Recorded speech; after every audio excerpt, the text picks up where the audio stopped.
തണ്ണീർമത്തൻ ദിനങ്ങളിലൂടെ മലയാള പ്രേക്ഷകർക്ക് മുന്നിലെത്തി ജോ and Joe, love 18, Premalu തുടങ്ങിയ ചിത്രങ്ങളിലൂടെ മലയാളികളുടെ ഇഷ്ടതാരമായി മാറിയ താരമാണ് മാത്യു തോമസ്. എന്നാൽ ഇപ്പോഴിതാ മാത്യുവിന് പൊങ്കാല ഇട്ടുകൊണ്ടിരിക്കുകയാണ് മലയാളികളുടെ യുവവിഭാഗം, മലയാളികളുടെ യുവജനങ്ങൾ. എന്താണെന്ന് വെച്ചാൽ മാത്യു ഓൺലൈൻ ഗെയിമിംഗ് ആപ്പായ സൂപ്പിയുടെ പരസ്യത്തിൽ പ്രത്യക്ഷപ്പെട്ടതാണ് മലയാളികളെ ഒന്നടങ്കം ചൊടിപ്പിച്ചിരിക്കുന്നത്.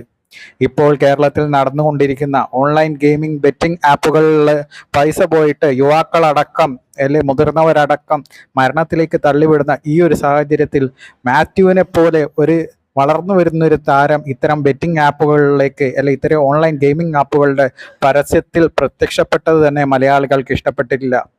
അത്രയ്ക്കും അറയ്ക്കുന്ന തരത്തിൽ മാത്യുവിടെ ഫാമിലിക്ക് വരെ തെറി വിളിക്കുന്ന രീതിയിലാണ് മലയാളികളുടെ രോക്ഷപ്രകടനം നിറഞ്ഞുകൊണ്ടിരിക്കുന്നത്.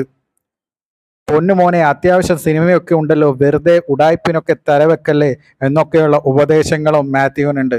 നിന്നെ ഇഷ്ടമായിരുന്നു, പൈസക്ക് വേണ്ടി എന്തും ചെയ്യുന്ന ഒരാളെന്ന് അറിയില്ലായിരുന്നു എന്നൊക്കെയാണ് മലയാളി പ്രേക്ഷകർ കമൻ്റ് ചെയ്തിരിക്കുന്നത്. കൂടാതെ നല്ല രീതിയിൽ മാത്യുവിനെ തെറി വിളിക്കുന്നവരുമുണ്ട്.